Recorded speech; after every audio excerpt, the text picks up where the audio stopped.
নমস্কার, কেমন আছো সবাই? আশা করছি সকলেই খুব ভালো আছো, আমিও খুব ভালো আছি। আজকের এই ব্লগটা হলো শ্রাবণ মাসের প্রথম সোমবার। আমি আমার বাড়ির মহাদেবকে কিভাবে পুজো করেছিলাম সেটাই তোমাদের সাথে শেয়ার করব। এটা অনেক দিন আগেই বানিয়েছি, একটু ব্যস্ততার কারণে শেয়ার করা হয়নি। তো দেখো, এখানে আমি গ্লাসে পঞ্চামৃত তৈরি করে নিচ্ছি। এখানে আমি নিয়েছি দুধ, দই, ঘি, মধু আর চিনি।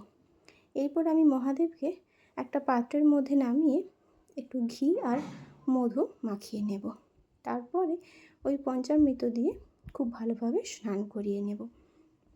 এখানে আমি ওম নমঃ শিবায় মন্ত্র জপ করে মহাদেবকে স্নান করিয়ে নিলাম।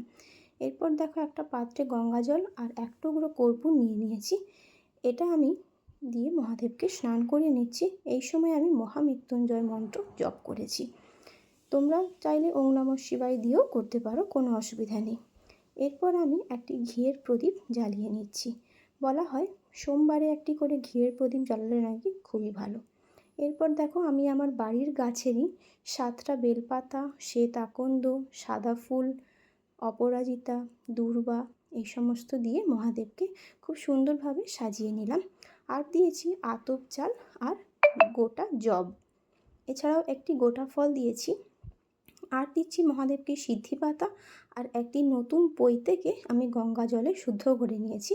এরপর ওই ঘিয়ের প্রদীপ আর ধূপ দিয়ে আমি আরতি করে নিয়েছি।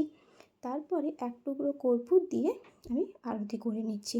কর্পূর নাকি মহাদেবের অত্যন্ত প্রিয় বলে মানা হয়। এই ছিল আমার আজকের পুজো। আমি খুব একটা পুজো পদ্ধতি জানি না, কোনো রকম ভুল ত্রুটি হলে ক্ষমা করো। এরপর আমি যাচ্ছি আমাদের বাড়ির কাছে এক শিব মন্দিরে। প্রতি বছরই আমি গিয়ে থাকি। তো দেখো, মন্দিরে আমি চলেও এসেছি। যদিও বা এখানে আমি একা আসিনি, আমার সাথে আমার বৌদি, দিদি আর আমার দিদির ছেলে, আমরা 3জনে মিলে এসেছিলাম। তো দেখো, এখানে মহাদেবকে পুজোর মুহূর্তের কোনো ভিডিও তুলতে পারিনি, কারণ ভিডিও তুলে দেওয়ার মতন কেউ ছিল না। আমরা 3জন একসাথেই মহাদেবের মাথায় জল দিয়েছিলাম। তো পুজোর শেষে এখানে প্রণাম করে নিচ্ছি। এইটুকুই আমার বৌদি তুলে দিয়েছে আর তোমাদের সাথে আমি শেয়ার করছি। তো ওখান থেকে চলে এসেছি বাড়ি। আর যা প্রচণ্ড গরম তা তো মুখ চোখ দেখেই বুঝতে পারছো। ও হ্যাঁ, আরেকটা কথা, শ্রাবণ মাস উপলক্ষে আমি এখানে পরেছি সবুজ শাড়ি আর সবুজ কাঁচের চুড়ি। চুড়িটা বাধ্যতামূলক না, সবাইকে দেখে আমারও শখ হলো। চলো টাটা, বাই বাই।